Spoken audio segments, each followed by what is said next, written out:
tubishize imbere yawe ntihabe kirogoya, ubuntu bwawe bwose busage hano. Tuzi ko ari wowe watumiye mwami. Umuntu wese yaje hano ntabwo ari izindi mpamvu, ntabwo ari accident, ahubwo wamutumiye. Rero ntave hano atagiye atwaye impamba, kuko muri iki gihe cya none abantu benshi banyotewe iby'isi, ariko abo wibibanga banyoterwa ijambo ryawe. Urakoze cyane, tugweretse gahunda yose, ibintu byose biri bubere hano, ari ngewe ndi kuyobora gahunda, ari abaririmbyi, ari abashima, ari umukozi w'Imana washyizemo ijambo, ntaba ari we, ariko izina ryawe rihabwa icubahiro. Tukweretse abari mu nzira, abo wahaye umutima nabo bageze hano amahoro, uzaba ukoze cyane. Ndetse n'abatabonetse hano kubw'impamvu zitandukanye, ubaho umutima wo gukurikira kuri murandasi. Icyo bumva mwami kibakore ku mutima, kugira ngo babashe guhinduka, ubutaha tuzabane hano. Urakoze, ni mu izina rya Yesu Kristo tubisabye, amen. Haleluya, haleluya. Dupepera Imana. Yesu ashimwe cyane. Ngewe ugiye kuyobora iyi gahunda y'abaririmbyi kuri uwa gatatu udasanzwe, special. Nitwa Rwabyuma Desire, kubatanzi.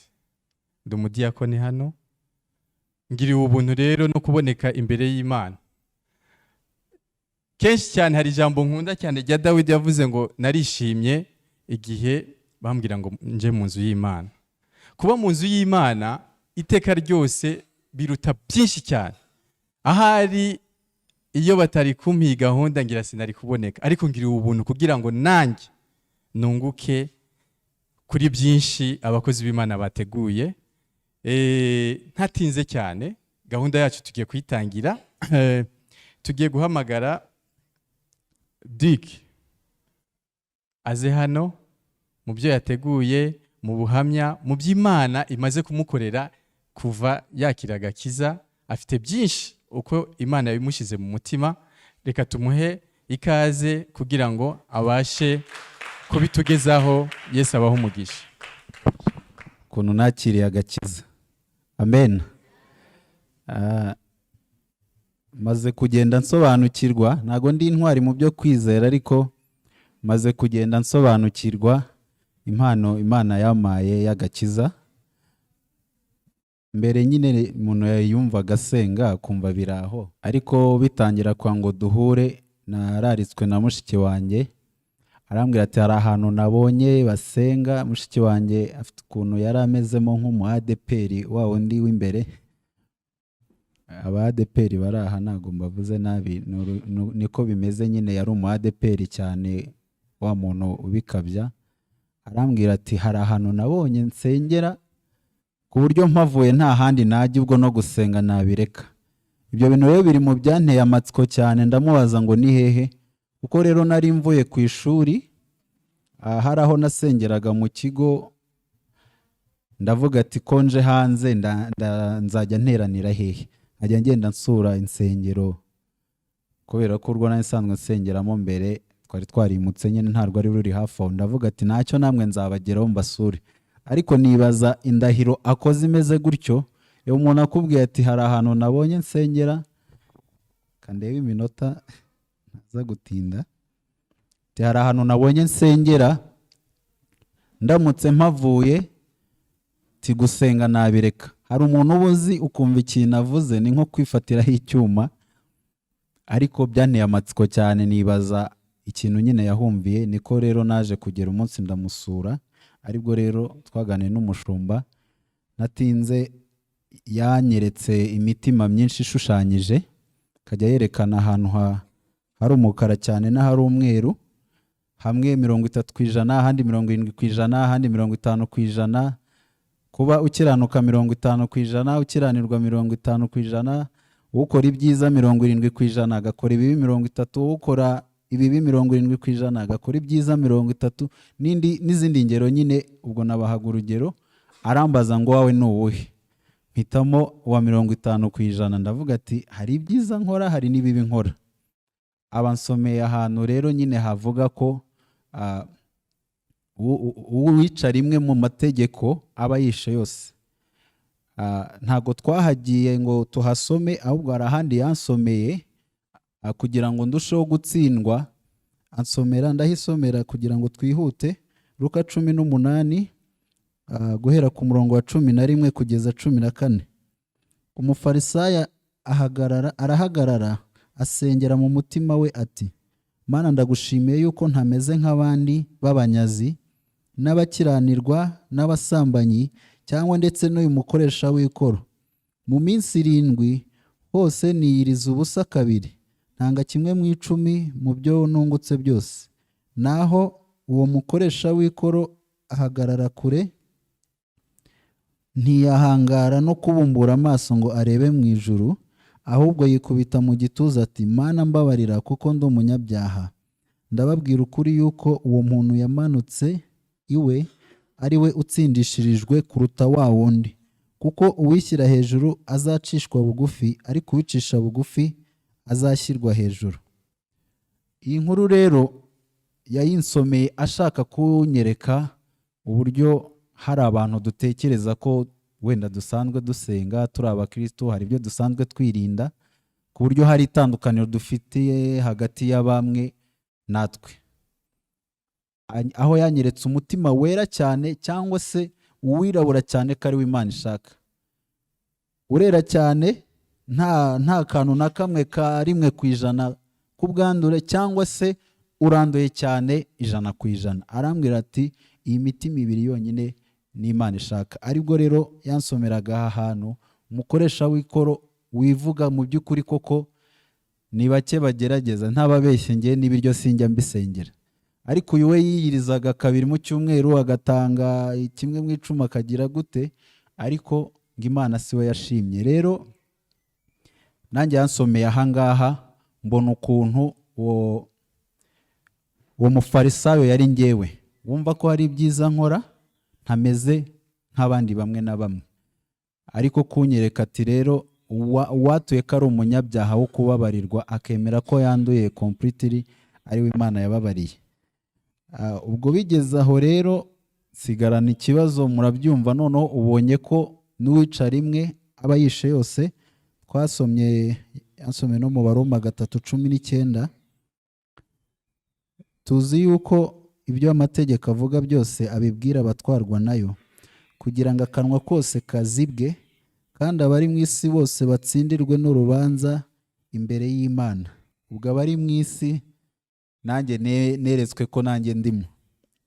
Noneho hari ukuntu Imana ibyayo biba biri ku murongo, ishyiraho ikintu kubera impamvu. Noreba gusanga usanzwe uri umukristo igihe kirekire, none bakavuga ngo amategeko yashyiriweho abatwarwa nayo, kandi ngo abari mu isi bose batsindirwe n'urubanza imbere yayo. Ni nko kukwereka ngo umumaro wabyo no kubibamo kwayo kose kwari ukugira ngo bigutsinde. Aho rero nahise ntsindwa rwose, ntago nanyeganyeze, gusa nsigarana ikibazo kimwe. Namaze nk'amezi 3 gusenga, byarananiye, numva naramenetse umutwe, nkajya mvuga ati, Mana rero ibi bintu wanyoboyeho niba ari byo by'ukuri, ni wowe uzi ubuzima bwanjye n'iherezo ryanjye, ubwo koko bibe gutyo, menye ko nababariwe ndetse n'amategeko ntayashobora. Ariko nimba atari nabyo, wowe undwanire, uzashaka ukuntu wongera ukangarura. Gusenga bikananira, nkabura icyo mvuga, najya gusenga nkisanga ndi kongera kuvuga ngo Mana umbabarire iki n'iki, nkibuka rya jambo amategeko, kandi batsindirwe n'urubanza imbere yayo. Noneho nkumva umutima umbwira ati, se urayisezeranya ko utazongera? Ibyo bikambera ikibazo. Noneho nkanavuga ati, se mbyihorere noneho niturize. Nanone umva namwe murabizi umuntu wabayeho mu buzima bwo gusenga bisanzwe, byose nyine bihita bikubana ihurizo. Ariko nyuma hagiye habaho kuganira no kubaza ibibazo nk'ibyo, none nkora iki, bigende gute, nakwihana nte? Murabizi ryaba ari ihurizo ku bantu baba basanzwe basenga mu bundi buryo. Ariko ijambo ry'Imana yagiye ansobanurira, nuko nakiriye agakiza. Nyuma rero ngira imbogamizi yo kwibaza, noneho ndaterana gute, ndasengera hehe, biragenda bite? Ntago yabyoroshye kureka ahantu bitewe n'ibyo ushaka cyangwa n'uburyo uhishimira. Nibwo yaje kongera kubivuga, atari nanjye bimubajije. Icyo nshima Imana ntanga no muri ubu buhamya ni ukuntu Imana itangaje, iyo igushaka ntiwayicika. hari igihe nari ndi kurwana intambara, narakiriye ubutumwa bwiza ariko numva nyine nshaka kuva mu itorero, ndabati ntaribika njye, hari ahantu njya mbona bajya kubwiriza akaba ariho njya, n'ubundi ubwo bivuze ko nabo bemera mesaje nk'iyi ngiyi. Aza gutanga ubuhamya avuga ukuntu nyine hari abantu bigora nk'uko nguko, noneho avuga ku ijambo ry'Imana rivuga uburyo umuntu wakira ijambo ry'Imana ariko akongera agasubira mu kwiyobora kwe, cyangwa se akajya mu bitari ukuri, ngo ntahaba atandukaniye n'imbwa isubira ku birutsi. Sinamuvugishije njyewe ubwanjye nyine, ubwo ku kindi gihe nakomeje nza, ni njye mubona aha ngaha kubera iyo mpamvu, ariko nari nagiye. Rero ndashima Imana, n'ayo magambo yansinze ay'umufarisayo wavugaga ko ari ibyiza akora, ariko aza kunyereka ko Imana ishaka umutima wera de nk'uko yera, cyangwa se wanduye, kugira ngo ariyo iwukiza. No kuba amategeko nabayeho maranira byarananiye, nabyo mbyongereho, abereho kugira ngo nsindirwe n'ubanza imbere y'Imana. Murakoze. Kananga umwami. Arakoze cyane, ubuhamya bwiza. Sinzi namwe abari hano imitima yanyu yera kuri kangahe kwijana? Ninde yera kuri 50 kwijana? Ninde yera 100 kwijana? Kuko ntacyo byaba bimaze. Mugende uno munsi mwahindutse abera. Haleluya. Nukuri ibaze mu magana menshi y'abanyabyaha yatoranije umusore nk'uyu, ubu ngubu noneho yateye intambwe. Ntabwo yakishijwe bisanzwe, Imana yamugiriye ubuntu imukura mu magana menshi y'abanyabyaha. None ubu ngubu asigaye akora iki? Asigaye avuga ubutumwa bwiza, ni umuririmbyi cyane, kandi iyi korale ngo ni korale ya kangahe hajya? Ya kangahe? Haleluya. Ni korale ya mbere kuko iririmba ubutumwa bwiza kugira ngo abantu bave mu irimbukiro bagane mu ijuru. Yesu abaho umugisha cyane. Uno munsi rero ni umunsi wo kwidagadura, si byo se? Tugiye guhamagara abitwa bande? Babita bande? Oya. Mbere buriya Suite Aroma no munsi ni umunsi wabo ukomeye cyane. Reka tubanze dukore icyo bita introduction. Reka babanzirizwe n'abandi, sibyo? Hari urundi rubyiruko, sibyo? Abakoranabushake nabo bafite umutima, bafite uburyo bahimbaza Imana, abantu bakishima, sibyo? Mu buryo bagize iki? Mu bakomera amashyi cyane, abajensi baperforming nk'aba bandi. Aha kabisa. Okay, igitaramo cyacu rero kirimo byinshi cyane bitandukanye. Ubu ngubu abakozi b'Imana n'abakozi b'Imana cyane, ntabwo ngo bazi kuririmba gusa, ngo no kubwiriza barabizi, gutanga ubuhamya. Atubwire icyo Imana yamushyize ku mutima uwitwa Laurence.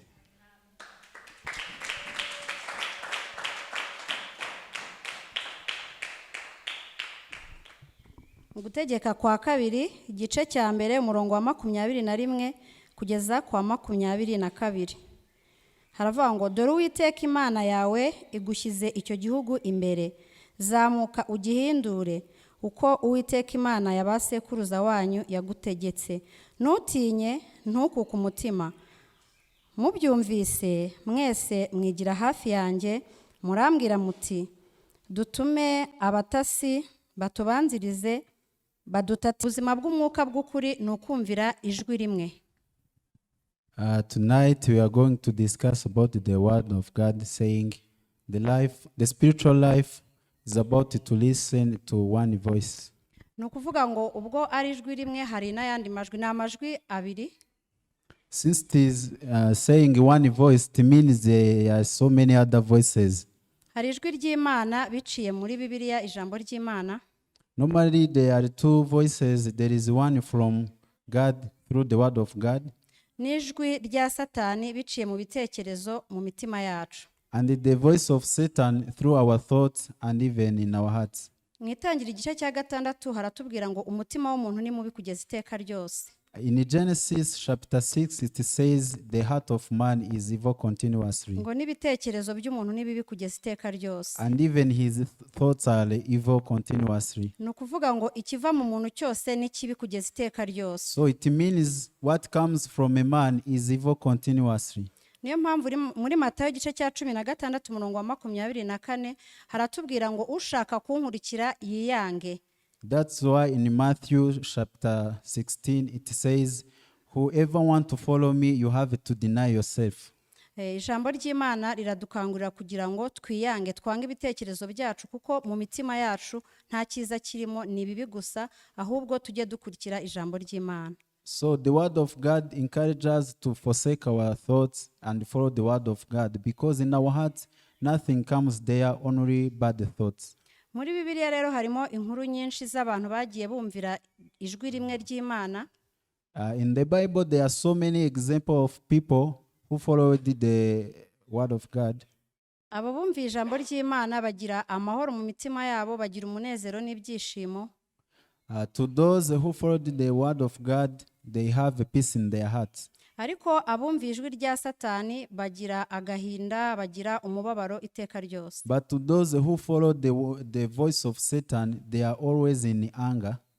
Muri Yohana igice cya 2 harimo inkuru y'ubukwe bw'Ikana, ukuntu vino yashize.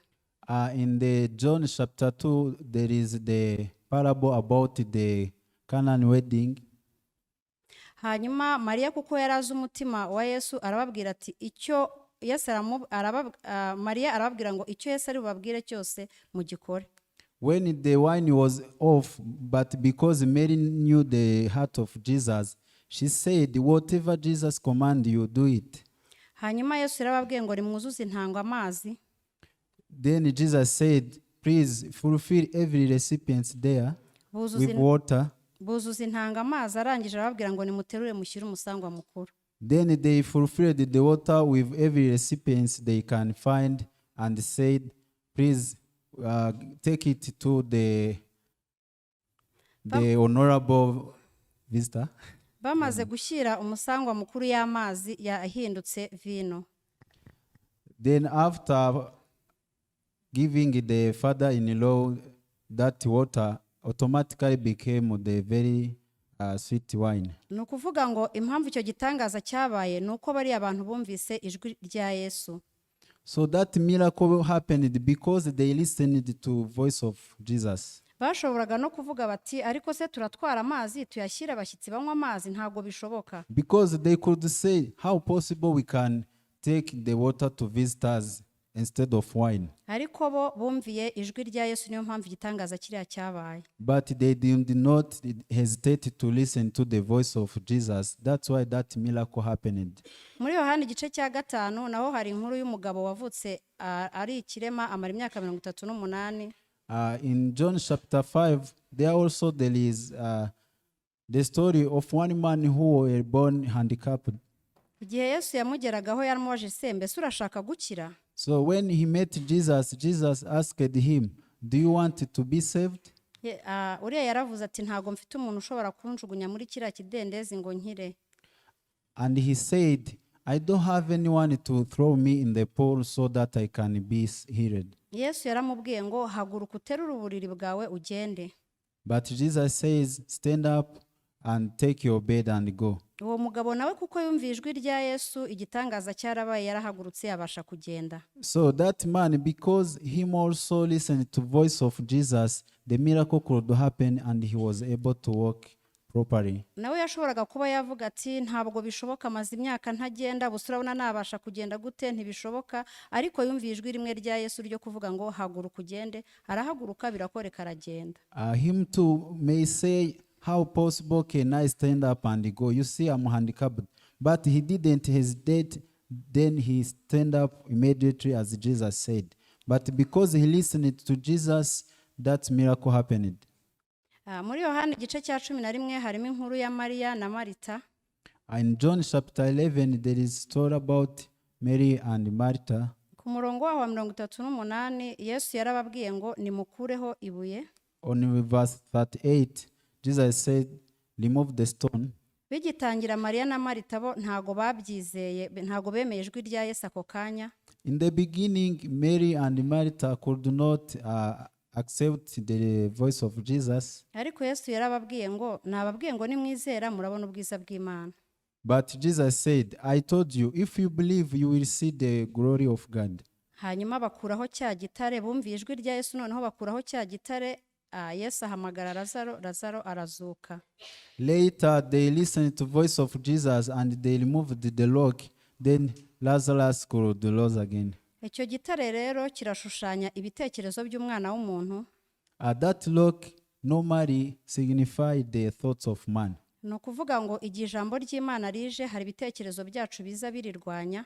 That means that whenever word of God came, there is our thought that come against the word Niyo of mpamvu God. ijambo ry'Imana rivuga ngo tuvaneho igitare, natwe igihe tuvanyeho igitare, tuvanyeho bya bitekerezo byacu, tubona igitangaza cy'Imana. That's why word of God say remove the rock, meaning to forsake our thoughts so that we can see the miracle of God. Muri Yohana igice cya 9 harimo umugabo nawe wavutse ari impumyi. In the John chapter 9, there is also the story of one man who born blinded. Igihe yahuye na Yesu, Yesu yamusize akondo ku maso. But when he met Jesus, Jesus only took the mud and put it on his eyes. Yesu aramubwira ati genda mu kidendezi cya Silowamu ukarabe. And he say, go in the Siloam pool and wash yourself. Uwo mugabo nawe yumvise ijwi rya Yesu aragenda arakaraba. That man also listened to the voice of Jesus and he went and washed and he could see. Uwo mugabo rero nta kintu kindi yakoze usibye ko nawe yumvise ijwi rya Yesu akagenda akakora ibyo yamubwiye akagaruka yahumutse. So that man too, nothing else he did, only listening to Jesus' voice, and he did what Jesus said, and he came being able to see. Iyo nkuru rero irashushanya yuko natwe twavutse turi impumyi ariko mu buryo bw'umwuka. That story also talk about us like the way we were born blinded in the spiritual world. Ni ukuvuga ngo twavutse natwe turi abanyabyaha. We were born sinners. Hanyuma duhura na Yesu. But later we met Jesus. Natwe hari ijambo yaduhaye. He also gave us one word. Mu Bakolosayo igice cya mbere. Colossians chapter 1. Murongo wa 21 kugeza kwa 22. Colossians igice cya mbere murongo wa 21 kugeza kwa 22. Chapter 1 verse 21 to 22. Haravuga ngo namwe abari batandukanijwe n'Imana kera mukaba mwari abanzi bayo mu mitima yanyu no kubw'imirimo mibi, none yiyungishije namwe urupfu rw'umubiri we ngo abashyire imbere yayo muri abera n'abaziranenge. Haleluya. Natwe tumaze kumva rino jambo ry'Imana, as after listening to this word of God, ijambo ry'Imana riratubwira ngo binyuze kuri Yesu twabashije kwitwa abera n'abaziranenge. The word of God tells us through Jesus we could be saints and holy. Nta kindi kintu twigeze dukora, and with no blemish, and we did nothing. Usibye kwemera rino jwi ry'Imana. Nothing but listening to the voice of Jesus. Hariho rero ushobora kumva rino jwi ariko nawe ntaryumvire nkuko twabonye hari amajwi abiri. There are some people who can listen to this voice but are not accepting it. Akicara akavuga ati ariko njyewe ndi umunyabyaha. And they sit saying, but I'm a sinner. Kandi nta munyabyaha uzajya mu ijuru. But the word of God says, no sinner will enter the heaven. Umunyabyaha ni mu muriro utazima.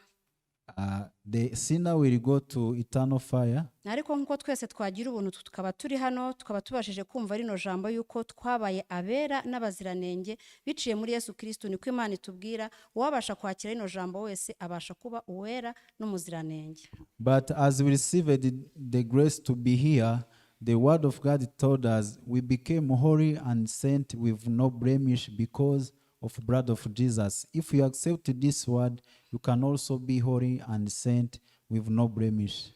Muri Yohana wa mbere igice cya 5 umurongo wa 11. In 1 John chapter 5 verse 11.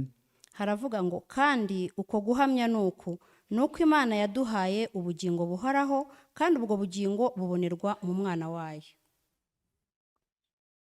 ahangaha naryo ni irindi jwi ry'Imana ritubwira yuko twahawe ubugingo. This is another chapter that told us the way we received the eternal life. Uwemera rino jwi ry'Imana yuko yahawe ubugingo aba afite ubugingo. When you agree with this voice that you have been given eternal life, automatically you get eternal life. Uhakana rino jwi nawe akumva mu mutima we agifitemo ibyaha, ubwo nyine nta munyabyaha uzajya mu ijuru. Whoever denies this voice and say I'm a sinner, this means no sinner will enter the heaven. Muri Bibiliya rero harimo izindi nkuru z'abantu bagiye bahakana ijambo ry'Imana bakagenda bagira ibibazo byinshi. In the Bible there are so many stories of people who denied the voice of God and they could meet miserable situations. Muri Samweli wa mbere igice cya 15 harimo inkuru ya Sawuli. In 1 Samuel chapter 15 there is the story of Samuel. Umukozi w'Imana yaramubwiye ngo nagende arimbure abamaleki bose n'ibyo bafite byose. I mean, there is the story of Saul, the one God told to go and demolish all Amalekians. Ariko we ijwi ry'Imana yararyumvise ariko ntiyaryumviye. He listened to the voice of God, but he didn't do what it says. Yaragiye ageze mu nzira yumvira ijwi rivuye mu mutima we, kandi tubirabizi ko imitima yacu ari mibi, ikivamo cyose ni kibi, kiba giturutse ku mwanzi Satani. So along the way, without listening to the voice of God, he agreed with his own thoughts, and you know that your own thoughts are from evil Satan. Ijwi ry'umubi rero ryaramubwiye ati genda urebemo ibi byibushye ubitoranye uzatamba igitambo ku Mana. Yumva ni igitekerezo cyiza, nubwo cyasaga nkaho ari cyiza ariko ntago cyari cy'Imana yari yamubwiye. So the evil thought came to him and says, you see, you can choose one who are looking healthy and you can sacrifice them for God. As it sounds like it is a godly idea or godly thoughts, but it was from Satan.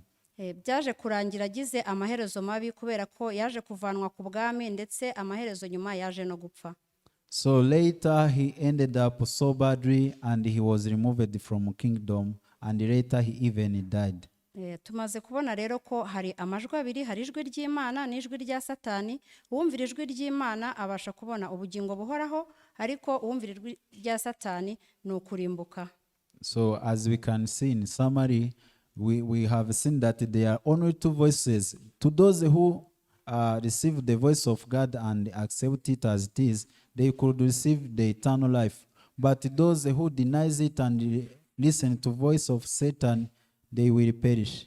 Nkaba nsaba rero nkuko twagira ubuntu bwo kuza ahangaha kugira ngo turusheho kumva icyo Imana itubwira tukizere kurusha kumva ibiva mu mitima yacu, kuko nibibi kugeza iteka ryose kandi byaturimbura. So I pledge you, those who are here, to receive the word of God as it is and listen to the voice of God, because your own thoughts are evil continuously and can lead you to perishing. Imana ibahe umugisha, murakoze. May God bless you. Thank you. Muka bugirwa no kugira iki? No kumvira. Ubwo rero uri hano wese icyo uri bubwirwe umere nka babandi bari muri bwa bukwe Yesu Kristo yari yatashe, nawe wumvire. Haleluya. Kumbona bimeze bite? Tugiye gutumira Japhet. Amashi kwanza mbere yuko ahaguruka. Murashaka kumwumva? Nahaguruke abanze abapepere, noneho ahitaza adubwira iby'Imana yamubwiyeho. Karibu Japhet. Yesu aguha umugisha. Karibu udusangize ku byo Imana yagushize ku mutima.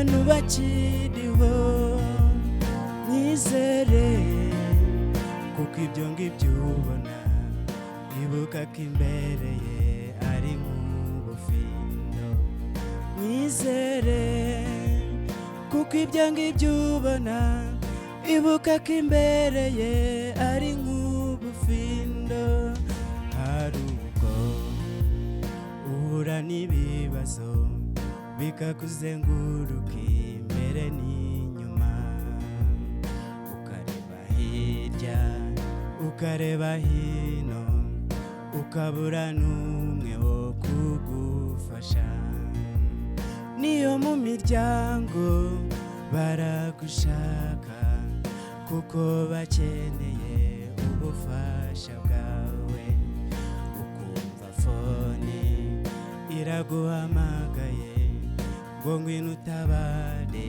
birakomeye dore umwana wawe cyangwa se umubyeyi ararwaye cyane bikomeye bikakurenga bikagucanga nyamara igisubizo kiri imbere yawe ni Yesu wenyine ushobora guhangana n'ibyo bikuvuna humura wowe uruhijwe n'ibi bihe dusohoyemo menya ko hari uwakuremye akakwitangira na n'ubakiriho mwizere kuko ibyo ngibyo ubona ibuka ko imbere ye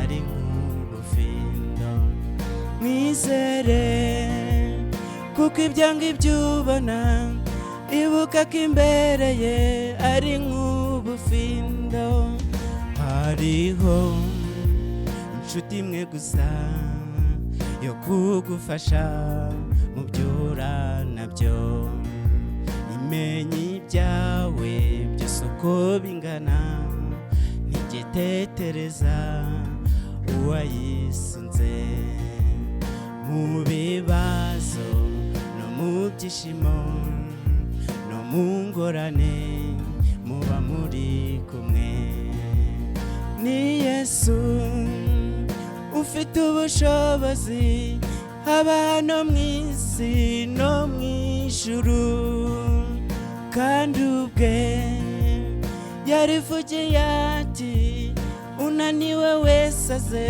muruhure humura wowe uruhijwe n'ibi bihe dusohoyemo menya ko hari uwakuremye akakwitangira na n'ubakiriho mwizere kuko ibyo ngibyo ubona ibuka ko imbere ye ari nk'ubufindo mwizere kuko ibyo ngibyo ubona ibuka ko imbere ye ari nk'ubufindo humura wowe uruhijwe n'ibi bihe dusohoyemo menya ko hari uwakuremye akakwitangira na n'ubakiriho mwizere kuko ibyo ngibyo ubona ibuka ko imbere ye ari nk'ubufindo mwizere kuko ibyo ngibyo ubona ibuka ko imbere ye ari nk'ubufindo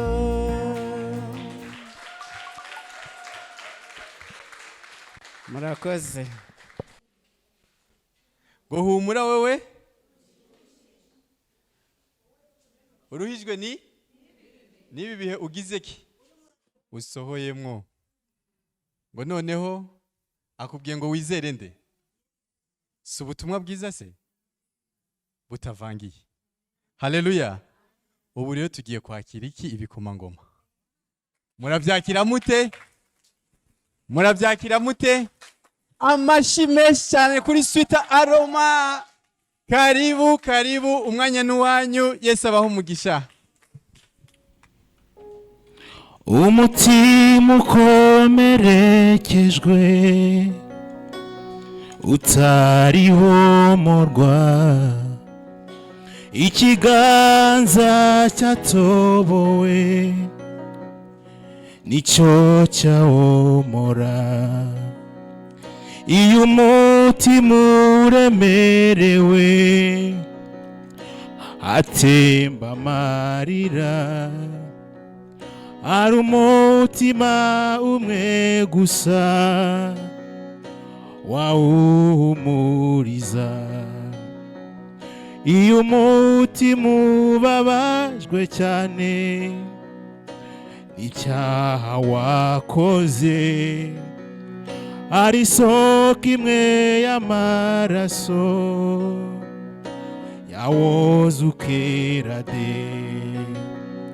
Ayo maraso n'aya Yesu, cya kiganza nacyo ni cye, wa mutima w'imbabazi nyinshi nawo nuwa Yesu Kristo. Ayo maraso, ayo maraso n'aya Yesu, cya kiganza nacyo ni cye, wa mutima w'imbabazi nyinshi nawo nuwa Yesu Kristo.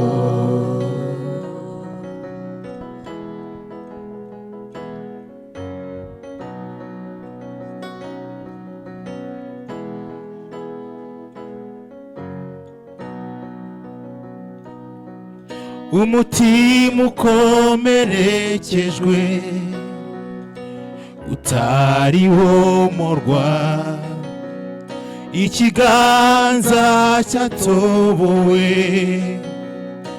nicyo cyawomora. Iyo umutima uremerewe n'icyaha wakoze, hari isoko imwe y'amaraso yawoza ukera de. Iyo umutima ubabajwe cyane n'icyaha wakoze, hari isoko imwe y'amaraso yawoza ukera de. Twese ayo maraso, ayo maraso n'aya Yesu, cya kiganza nacyo ni cye, wa mutima w'imbabazi nyinshi nawo nuwa Yesu Kristo. Ayo maraso, ayo maraso n'aya Yesu, cya kiganza nacyo ni cye, wa mutima w'imbabazi nyinshi nawo nuwa Yesu Kristo. We mutima urira kwino kwa Yesu, arakunda fasha abababaye bose.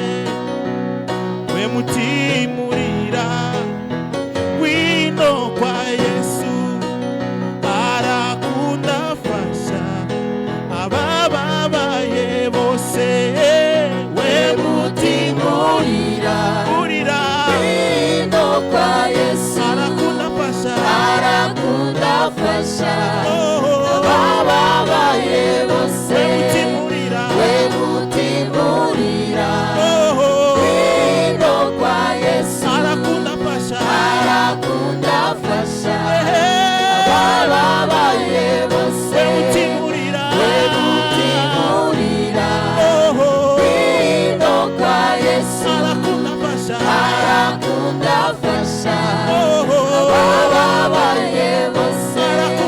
fasha, arakunda fasha, oh, abababaye bose, arakunda fasha, arakunda fasha, oh, abababaye bose.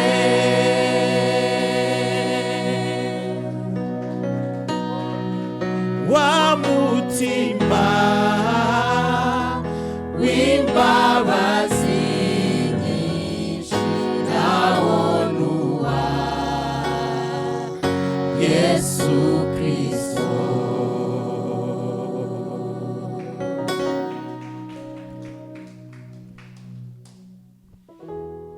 Haleluya, haleluya. Tugiye kuririmba indirimbo y'igiswahili iroroshye cyane, iravuga ngo waweza waweza, iravuga ngo Imana urashoboye urashoboye urashoboye, ngo vilivyonyanganywa byafunguliwa, ngo ibyanyazwe byaragarujwe. Amen. Kubera ko Imana igize gute ishoboye.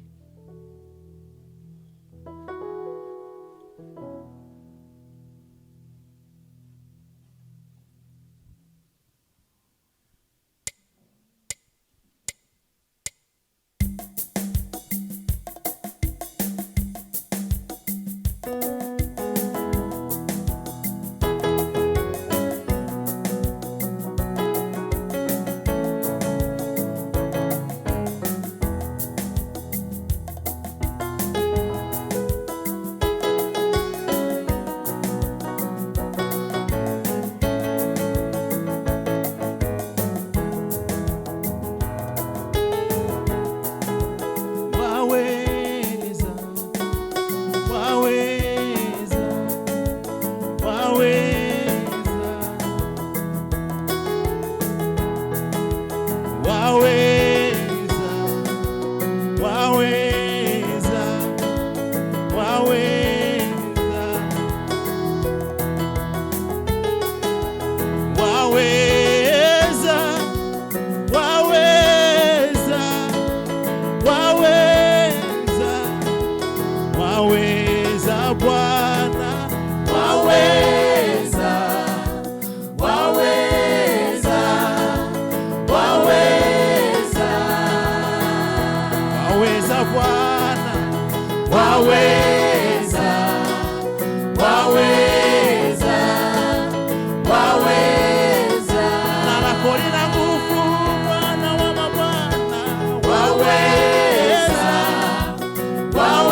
inarejeshwa, waweza.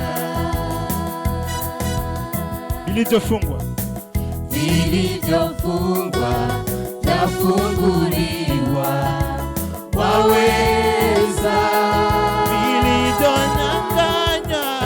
Vilivyonyang'anywa vinarejeshwa, waweza.